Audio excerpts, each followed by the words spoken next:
Muhammad lahir pada tanggal 20 April tahun 571 Masehi, pada saat pasukan bergajah Abraha dihancurkan burung-burung ketika mereka datang untuk menyerang Ka'bah. Ka'bah adalah tempat di mana Nabi Muhammad dibesarkan dan diasuh. Sebuah tempat suci yang dibangun Nabi Ibrahim yang merupakan nenek moyang Nabi Muhammad. Ayahnya Abdullah wafat saat dia masih berada di dalam kandungan. Muhammad kemudian disusui oleh Halimatul Sa'diyah di desa Banu Sya'ad. Ibunya meninggal ketika dia masih berumur 6 tahun.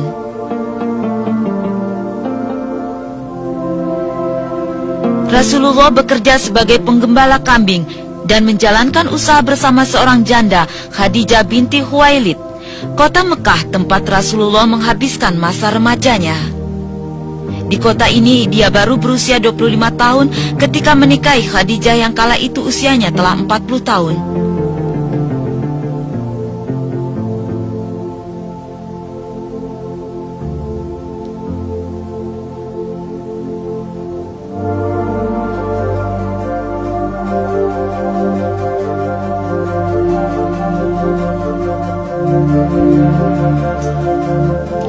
Jalur ini telah dilalui Muhammad dalam perjalanannya ke Gua Hira di puncak Bukit Nur, Bukit Cahaya. Khadijah membantu suaminya yang tercinta dengan mengirimkan makanan secara teratur.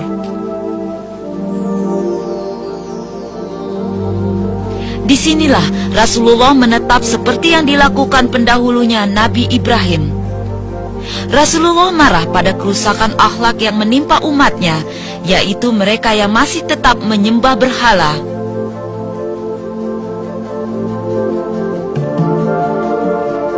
Dia menerima wahyu pertamanya, ayat Iqra, Bismi Rabbikal Ladzi Khalaq, bacalah dengan nama Tuhanmu yang menciptakan. Peristiwa ini yang secara resmi mengesahkan Nabi Muhammad sebagai Nabi yang terakhir. Kisah ini terjadi pada tanggal 12 Ramadan atau 6 Agustus abad ke-6 Masehi. Dia kemudian memulai misinya melanjutkan pengajaran yang dilakukan nabi-nabi sebelumnya. Pengajaran itu semula dilakukan secara diam-diam. Setelah 3 tahun barulah pengajaran tentang agama Islam dilakukan secara terbuka. Sholat 5 waktu kemudian diwajibkan. Inilah kota Mekah yang menjadi saksi Nabi Muhammad dan pengikutnya mendapat tantangan dari suku Quraisy yang dipimpin Abu Sufyan dan Abu Jahal. Karena sikap menentang tersebut, hanya 70 penduduk kota Mekah yang memeluk Islam dalam waktu 10 tahun setelah Rasul melakukan syiar. Allah memerintahkan kaum muslim untuk pindah ke Madinah. Rasulullah dan pengikut terdekatnya Abu Bakar As-Siddiq pergi ke Madinah pada tanggal 20 Juni 622 Masehi. Persekongkolan untuk membunuh Nabi tetap berlanjut, meski ketika Muhammad dan Abu Bakar tiba di Gua Syur. Namun Rasulullah berusaha menyelamatkan diri dan melanjutkan perjalanan dengan menggunakan jalur lain. Setelah 8 hari Rasulullah tiba di perbatasan Madinah. Kedatangannya disambut dengan baik. Muhammad singgah sebentar di Kuba, kira-kira 15 km dari Madinah. Beliau menolong masyarakat di sana untuk membangun masjid pertama dalam sejarah Islam, Masjid Kuba. Rasul tinggal di sini selama 4 hari. Tujuan selanjutnya adalah Masjid Al-Jumu'ah. Inilah masjid di mana Rasul dan para pengikutnya melaksanakan sholat Jumat yang pertama. Setelah wahyu mengenai hal itu diturunkan kepadanya di sini. Masjid ini berlokasi di halaman rumah Banu Salim bin Auf. Masjid Nabawi sekarang menjadi simbol Madinah.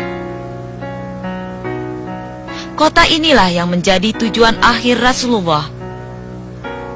Masjid ini yang bergabung dengan rumah Banu Salim bin Auf ini dibangun secara gotong royong di atas sebidang tanah yang dibeli oleh Rasulullah. Di masjid inilah panggilan untuk sholat azan diperkenalkan. Bilal bin Rabah diberi kehormatan untuk menjadi orang pertama yang mengumandangkan azan. Di tempat inilah Rasul menjadi imam sholat 5 waktu dan memberikan ajaran-ajaran Islam kepada kaum muslim. Rasulullah juga mempersatukan orang-orang yang datang dari Mekah, kaum muhajirin dan penduduk setempat kaum Ansyar. Dengan demikian Islam terbentuk dengan Rasulullah sebagai pemimpinnya. Setiap gerakan dan aktivitas Rasulullah dicatat dan diingat oleh para sahabatnya. Dari sinilah wahyu-wahyu dan perkataan Nabi disusun ke dalam Al-Quran dan Al-Hadis. Harta benda yang ditinggalkan Nabi untuk membimbing mereka dalam kehidupan sehari-hari.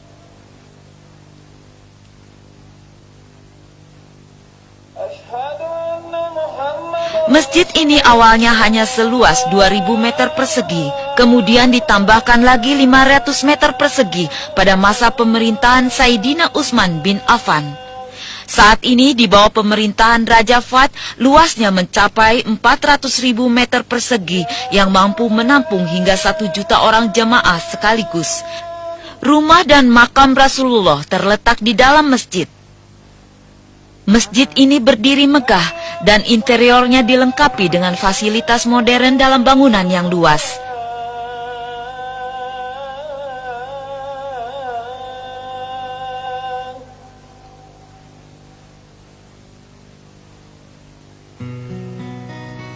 Di Madinah, Rasul menandatangani sejumlah perjanjian dengan Yahudi di bawah perjanjian Madinah.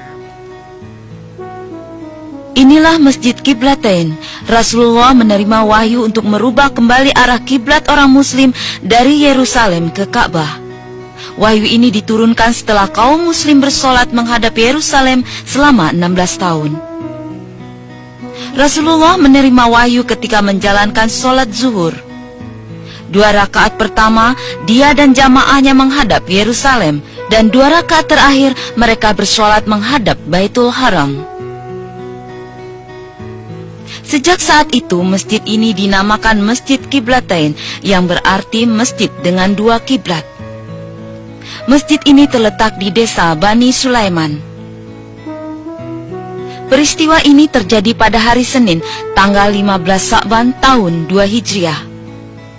Peristiwa ini kemudian diikuti sebuah wahyu yang mengizinkan orang muslim untuk pergi perang dan berpuasa di bulan Ramadan. Perpindahan dari Mekah ke Madinah telah memperkuat Islam secara mengagumkan.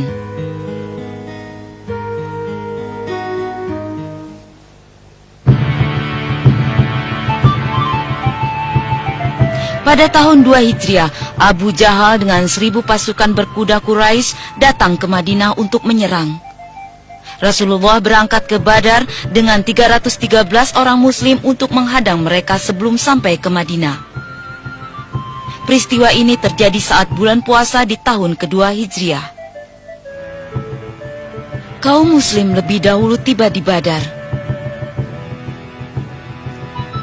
Keesokan harinya, mereka berkumpul di depan sebuah oase.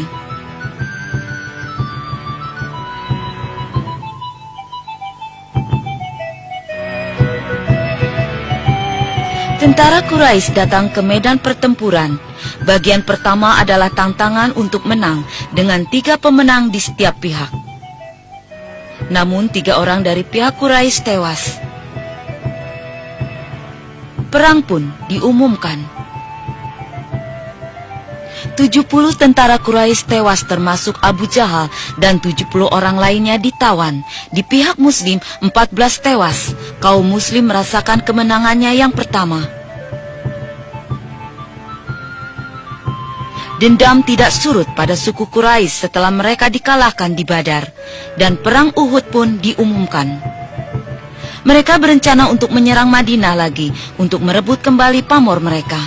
Saat ini Allah menguji muslim dengan kekalahan karena mereka tidak berada di bawah komando Nabi Muhammad. Muhammad memimpin muslim di Bukit Uhud. Dalam perjalanan, Abdullah Ubay, seorang pengkhianat yang munafik, berbalik arah dengan 300 orang pengikutnya. Inilah ujian pertama yang dihadapi pihak muslim. Muslim masuk dalam tanah pertempuran dan menempatkan diri di sisi Bukit Uhud. Abdullah Jubair memimpin pasukan berpanah ke puncak bukit.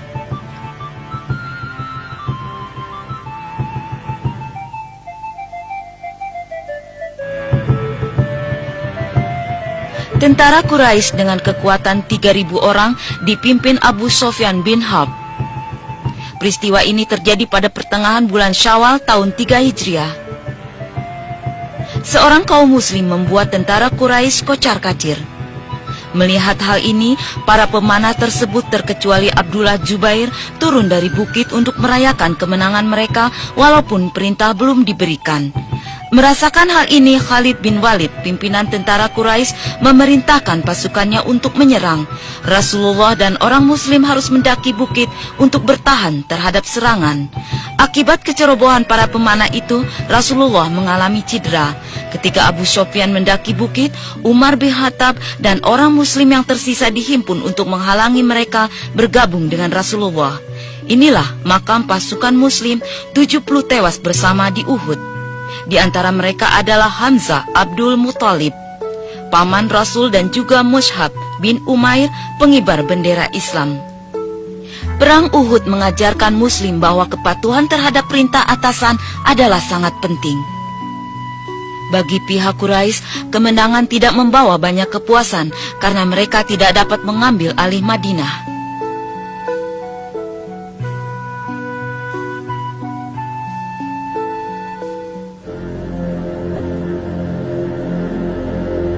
Ini adalah wilayah pertempuran Khandak. Khandak berarti parit. Perang ini terjadi di bulan Syawal pada tahun 5 Hijriah. Sebelum musuh tiba, orang muslim mengadakan pertemuan. Pendapat Salman Al-Farisi bahwa parit-parit dibangun untuk menahan laju pasukan yang akan menyerang. Sebuah parit besar dibangun membentang 2 bukit. Pekerjaan ini memakan waktu 3 minggu sebelum berakhir. Tentara Quraisy berkekuatan 10.000 orang dan Yahudi Ghafan menyerang dari segala penjuru. Serangan-serangan tersebut dihapuskan oleh tentara muslim dengan kekuatan 3.000 orang. 1 bulan pengepungan di luar Madinah itu sia-sia.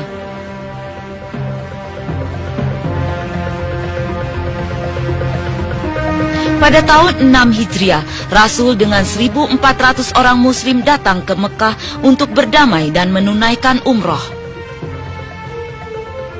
Perjanjian tertulis ditandatangani di Hudaibiyah antara Muslim dan Quraisy. Atas dasar perjanjian Hudaibiyah, era baru muncul atas kota Madinah.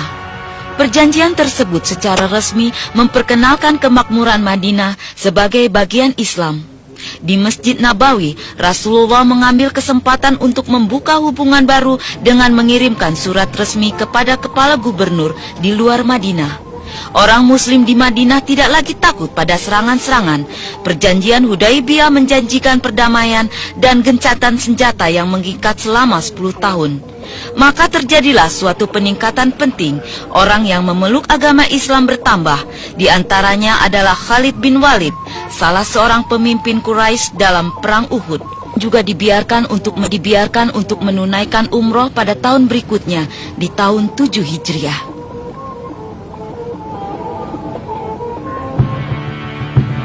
Rasul dengan 1.400 muslim pergi menyerang Yahudi di Khaybar, kira-kira 70 mil barat daya Madinah pada tanggal 7 Muharram tahun 7 Hijriah.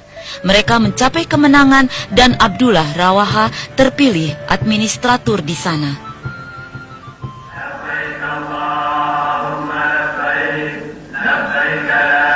Pada tahun yang sama, Rasulullah dengan umat muslim diizinkan umroh, sebagaimana dalam perjanjian Hudaibiyah. Suku Quraisy membuka kota selama 3 hari untuk mengizinkan orang muslim melaksanakan haji. Rasulullah mengirimkan tentara muslim ke Mu'tah, 1.100 km dari Madinah. 3.000 muslim bertarung dengan 100.000 tentara Romawi pada bulan Jumadil awal tahun 8 Hijriah. Kemenangan ada di pihak muslim, walaupun rintangan yang lebih besar menghadapinya, pasukan Romawi berhasil mundur.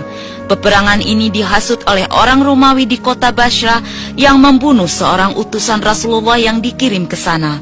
Pembalasan ini adalah balas dendam atas kematiannya dan mempertahankan kewibawaan Islam. Pada bulan Ramadan tanggal 10 tahun 8 Hijriah, Rasul dengan 10.000 muslim menyerbu Mekah. Tindakan Rasulullah ini karena Quraisy melanggar perjanjian Hudaibiyah. Abu Sufyan memimpin sejumlah orang Mekah untuk memeluk agama Islam. Tidak ada pertumpahan darah di sini.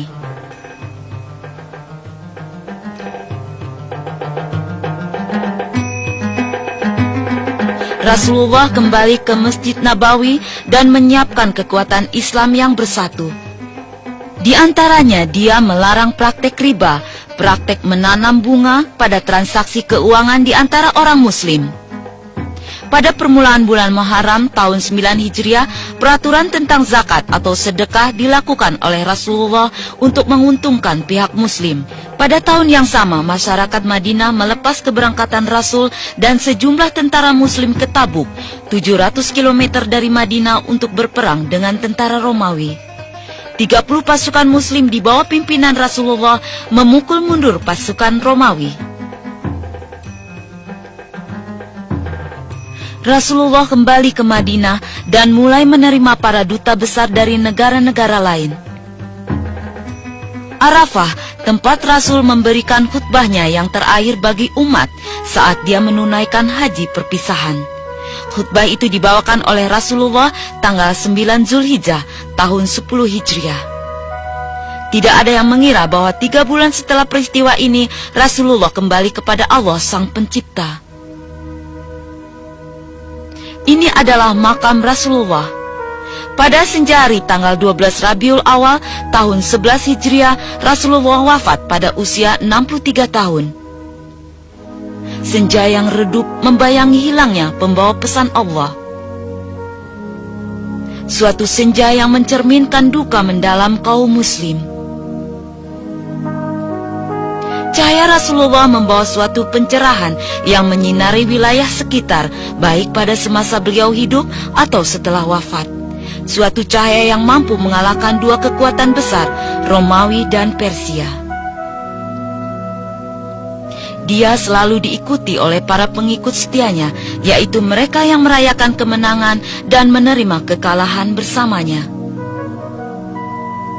Para pengikutnya turut berduka kala beliau terluka saat Rasulullah terkena lemparan batu, terkena senjata, mengalami patah gigi, dahi yang robek, hingga bibir bagian bawah berdarah dalam upayanya menegakkan agama Allah.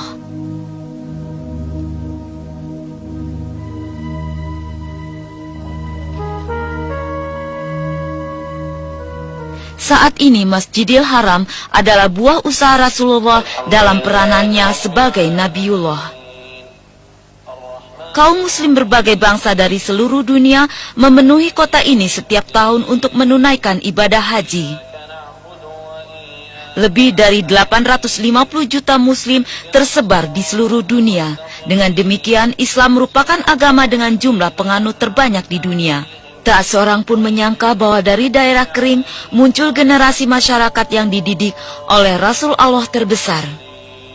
Para penganutnya meningkatkan keimanan di 4 penjuru dunia.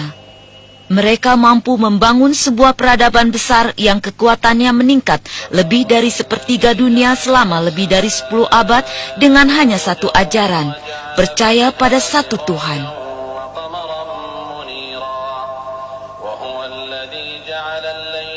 Rasulullah meninggalkan 9 istri, termasuk Khadijah dan Zainab yang wafat saat beliau masih hidup. Semua istri Rasul adalah janda, terkecuali Aisyah. Semua kisah itu berawal di sini, tempat kelahiran dan tanah pertempurannya untuk membela agama Allah. Dan beliau, Muhammad bin Abdullah, contoh peran terakhir bagi umat manusia yang mengakhiri perjuangan para pendahulunya untuk menjaga kebenaran sejati.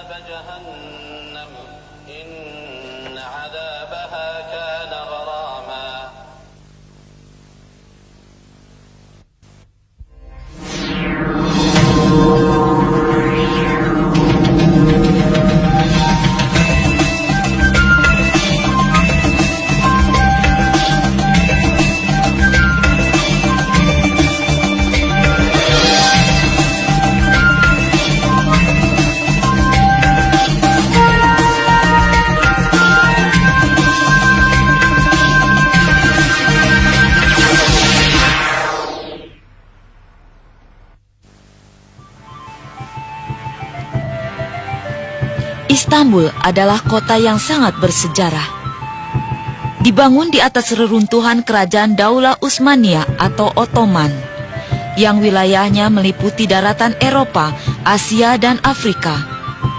Berakhir tahun 1923 saat Mustafa Kemal Atatürk mendirikan Republik Turki. Khalifah terakhirnya, Sultan Abdul Majid II, diasingkan ke Paris dan meninggal di sana tahun 1944. Turki saat ini telah mengikuti sistem kekhalifahan Islam dalam pemerintahannya. Sebagai gantinya, Turki mengubah diri menjadi modern, sekular, dan bangsa demokratis. Walaupun demikian, benda-benda bersejarah tetap dijaga.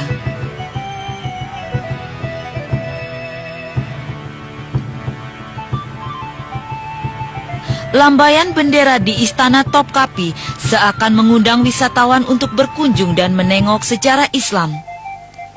Menurut catatan sejarah, Istana Topkapi dibangun dengan panggung-panggung dimulai sejak Sultan Muhammad Fatah berkuasa sejak sekitar 1478. Istana ini telah menjadi tempat kediaman sultan-sultan dinasti Umayyah selama antara abad 15 sampai abad 19.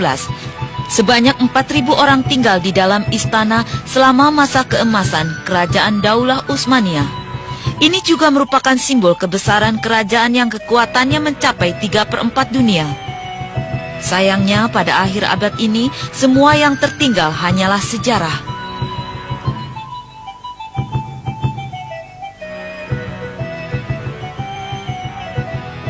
Istana saat ini diubah menjadi museum yang memamerkan barang-barang bersejarah dari kerajaan Daulah Utsmaniyah dan juga benda-benda bersejarah Islam lain dari seluruh dunia. Saat ini, Topkapi adalah salah satu dari museum-museum terbesar di dunia dengan koleksi benda-benda bersejarah terbanyak. Di antara koleksi itu terdapat barang-barang pribadi Rasulullah. Dalam koleksi tersebut juga disimpan 2 koleksi pedang Rasulullah. Menurut catatan sejarah, Rasulullah mempunyai 9 pedang. Salah satunya yang dinamai Zulfikar telah diberikan kepada Sayyidina Ali. Dia juga mewarisi pedang dari ayahnya, Abdullah bin Abdul Muthalib.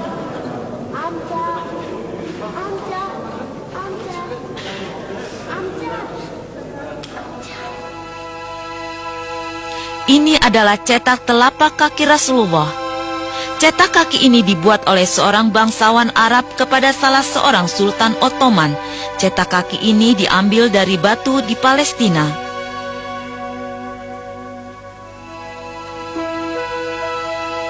Dan cetak kaki ini dicetak ketika beliau menginjak batu untuk menaiki buraq pada malam Isra Mi'raj.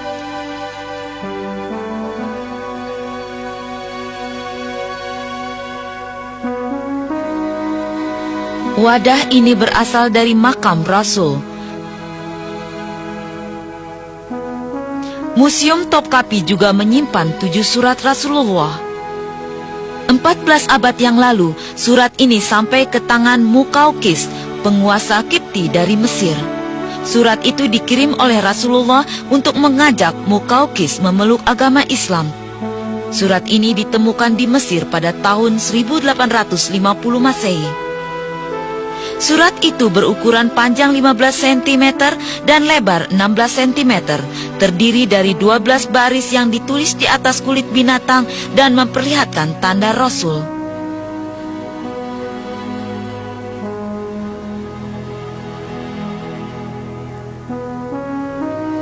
Kotak ini menyimpan gigi-gigi Rasul yang patah saat terjadi Perang Uhud.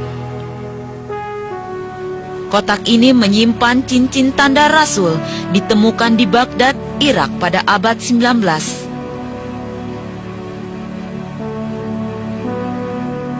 Salah satu jubah Rasulullah juga tersimpan di dalam wadah ini.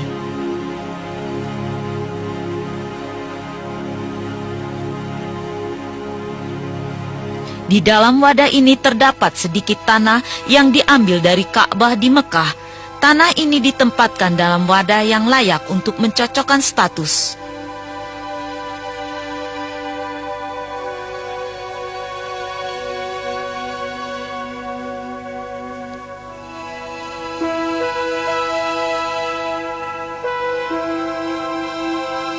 Dalam dua wadah ini tersimpan 2 helai rambut Rasulullah. Jumlahnya seluruhnya ada 60 helai yang tersimpan dalam museum. 24 helai dari total seluruhnya tersimpan dalam kotak yang berlapisi emas dan perhiasan.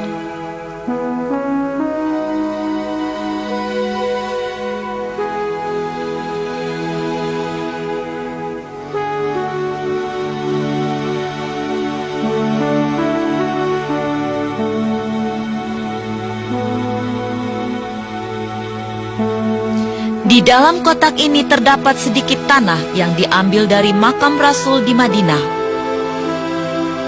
Wadah ini terbuat dari emas murni seberat 14 kg, dibuat untuk melindungi Hajarul Aswad, batu hitam di Ka'bah.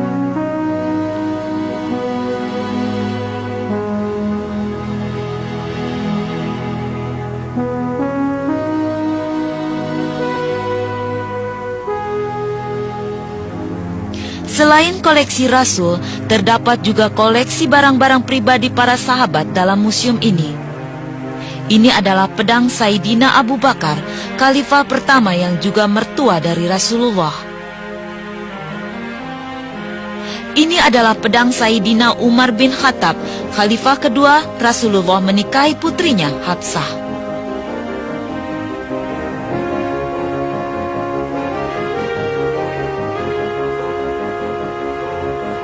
Yang ini pedang Sayyidina Utsman bin Affan, khalifah ketiga. Dia adalah menantu Rasul.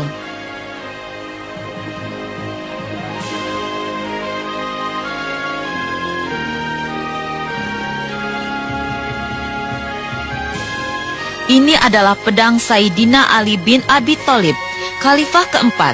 Dia adalah sepupu dan juga menantu Rasul.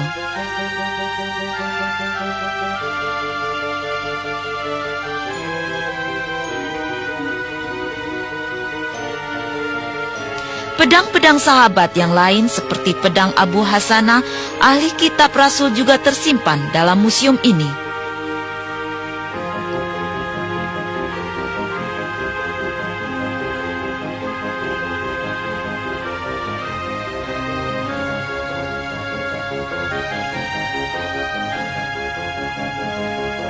Pedang Khalid bin Walid, prajurit Islam yang terkenal. Khalid terlibat dalam sejumlah peperangan seperti Perang Mu'tah dan pembukaan kota Mekah.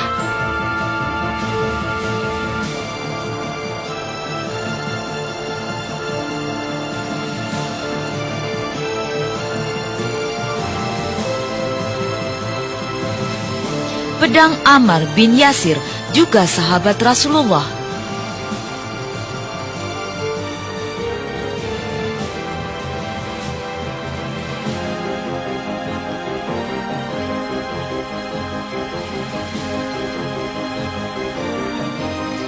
Pedang Ja'far bin Abi Thalib atau Ja'far At-Toyar yang mati syahid dalam Perang Mu'tah. Dia adalah sepupu Rasul dan juga kakak dari Ali bin Abi Thalib.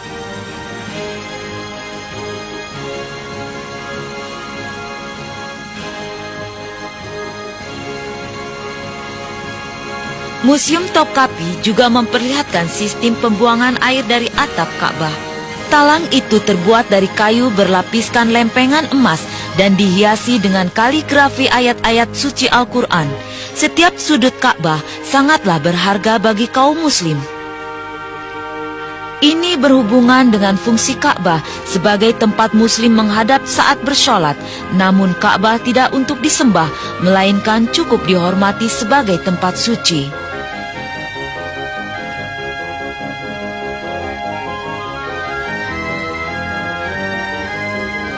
Ka'bah memiliki banyak kunci. Kunci-kunci itu selalu diubah dari waktu ke waktu. Sejak dahulu keturunan Syaibi diberi kehormatan untuk memegang kunci Ka'bah. Di musim ini juga diperlihatkan gembok-gembok Ka'bah. Semua menunjukkan keunikan seni Islam. Ini adalah papan yang diambil dari pintu Ka'bah. Peninggalan yang tersimpan di sini adalah benda bersejarah yang berharga bagi muslim.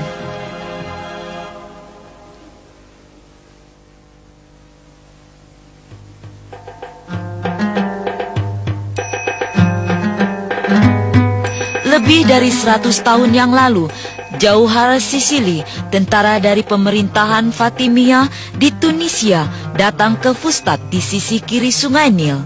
Setelah Jauhar Sisili merebut Mesir, kepentingan Fustat dikurangi. Tahun 969 Masehi, dia membangun ibu kota baru untuk Mesir, Kahera, atau sekarang dikenal dengan Kairo. Masjid Al-Husain terletak antara Khan Khalili dan Pasar Lama di Kairo dan Masjid Al-Azhar.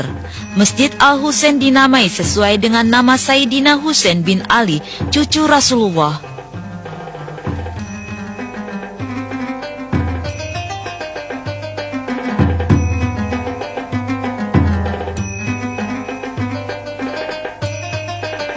Masjid Al-Husain juga memiliki sejarah yang beragam. Pada tanggal 10 Muharram 61 Hijriah terjadi peperangan antara Husain bin Ali dan Yazid bin Muawiyah di Karbala, Irak. Sayyidina Husain tewas dalam peperangan. Kepalanya dipenggal dan dibawa ke Damaskus untuk diperlihatkan pada Yazid. Namun, para pengikutnya mampu membawa kembali kepala tersebut ke Mesir dan menguburkannya di masjid. Setelah peristiwa itu, tidak hanya masjid yang dinamai Al-Husain, tapi juga tempat di sekitarnya disebut dengan nama yang sama.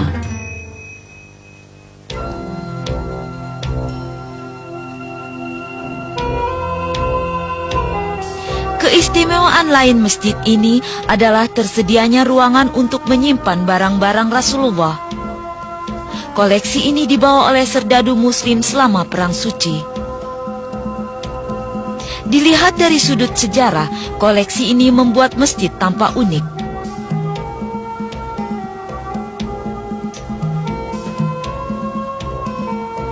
Dekorasi-dekorasi di dalam ruang pamer adalah suatu wujud kecintaan kaum muslim terhadap Rasulullah. Renovasi dan pendekorasian ruang ini dimulai sejak kira-kira 100 tahun yang lalu. Ruang ini dihiasi lampu, tenunan Mesir, kaligrafi Islam yang terkenal, dan sulaman yang indah. Mesir terkenal akan keindahan dan keunikan sulamannya.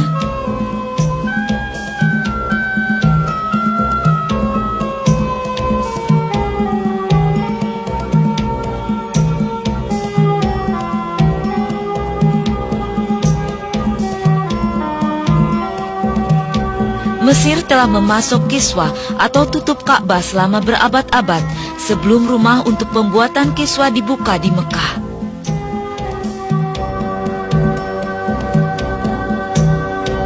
Kaligrafi tulus ini sangat rapi dan sulamannya sempurna. Umumnya, seniman muslim tidak suka menciptakan ukiran atau sulaman yang menggambarkan kehidupan makhluk hidup. Sebagai penggantinya, mereka menciptakan kaligrafi dengan motif yang berbeda-beda. Pekerjaan seni dan kreativitas para seniman muslim ini sangat sulit untuk diselesaikan. Ruang khusus dalam Masjid Al-Husain menempatkan koleksi Rasulullah. Ruang ini dijaga ketat. Jenis barang dalam ruangan ini telah dibuktikan sebagai barang milik Rasul yang asli. Pembuktian ini termasuk dalam melihat fakta sejarah dan juga analisa ilmiah. Syekh Ahmad Ridwan Abdul Khair adalah imam masjid. Dia mengamankan barang-barang yang tersimpan dalam masjid. Bismillahirrahmanirrahim. هذه القطعة البارزة من هذا الجانب هي عبارة عن قطعة من عصاية الرسول صلى الله عليه وسلم، وهي من شجر الشوجب، وهو ينبت في المدينة المنورة أو في بلاد الحجاز عموما. وقد أجرينا عليها التحاليل الكيميائية فثبت أنها قطعت من أصلها في عهد الرسول صلى الله عليه وسلم، فالعلم يؤيد السيرة والتاريخ في نسبة هذه العصاية إلى الرسول صلى الله عليه وسلم. هذا اللون البيج هذا هو قطعة من قميص الرسول صلى الله عليه وسلم. الخيوط التي أعلى هي للحفظ والحماية إنما القميص هو هذه القطعة. هذا القميص أو القطعة من القميص هي من القباطي المصرية، كتان مصري. والرسول كان يلبس 3 أنواع من الملابس. سحولية كانت تأتي من اليمن، بلد اسمها سحول في اليمن، وسحارية كانت تأتي من عمان، بلد اسمها سحار في عمان، والقباطي وكانت تأتي من مصر، وهذا نوع من القباطي المصرية. هذه الحافظة المستطيلة بها فتحة، في داخل الفتحة قطعة من الشمع صغيرة بها 4 شعرات تنسب إلى النبي صلى الله عليه وسلم من شعر رأسه عليه الصلاة والسلام، لأنه كان يحلق شعر رأسه، وكانت القبائل تكاد أن تتقاسم هذا الشعر حبا في رسول الله وتبركا بكل ما هو منه عليه الصلاة والسلام. وهذه الشعرات محفوظة من عهد رسول الله إلى يوم الناس هذا، إلى هذه اللحظة. ومعروف أن أي شعر عمره الافتراضي ما بين 70 أو 80 عاما ويبيد ويتلاشى، لكن هذا الشعر لأنه ينسب إلى رسول الله له خاصية خاصة، لذلك هو نجده إلى اليوم موجود في هذا المكان. صلى الله على رسول الله.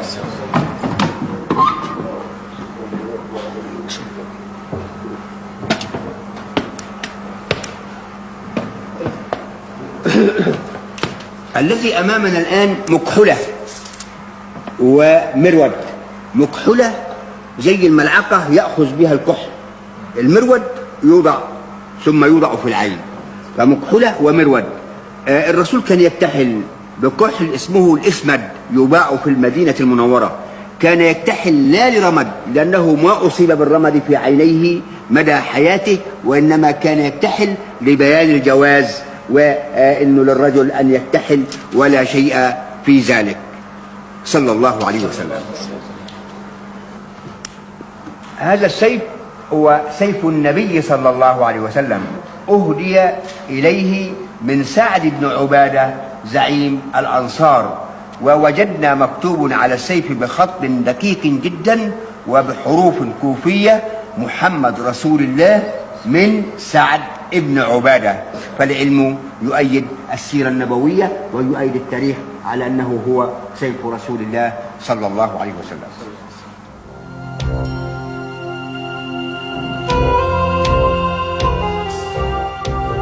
Ini adalah Al-Quran yang ditulis semasa pemerintahan Sayyidina Utsman bin Affan, Khalifah ketiga. Ayat-ayat Al-Quran itu ditulis di atas kulit rusa. Al-Quran adalah kutipan yang tersusun atas wahyu Tuhan kepada Rasulullah. Al-Quran mengungkap keimanan, hukum Islam, dan juga moralitas. 3 dasar utama dalam Islam yang menyentuh setiap aspek dalam kehidupan manusia. Usaha untuk mengutip wahyu-wahyu ke dalam buku telah dimulai sejak Khalifah yang pertama Abu Bakar Shiddiq, karena banyak sahabat yang hafal Quran tewas dalam berbagai pertempuran. Quran yang dikutip dalam bentuk tulisan disebut mushaf.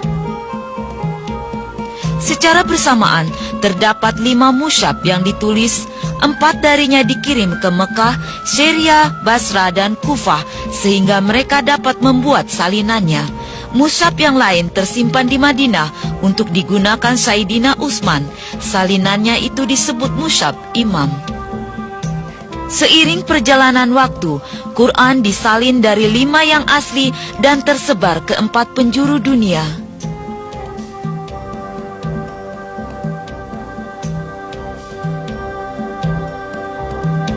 Tidak seperti kitab suci yang diturunkan kepada nabi-nabi sebelumnya, Al-Quran dijamin tidak berubah sampai hari kiamat.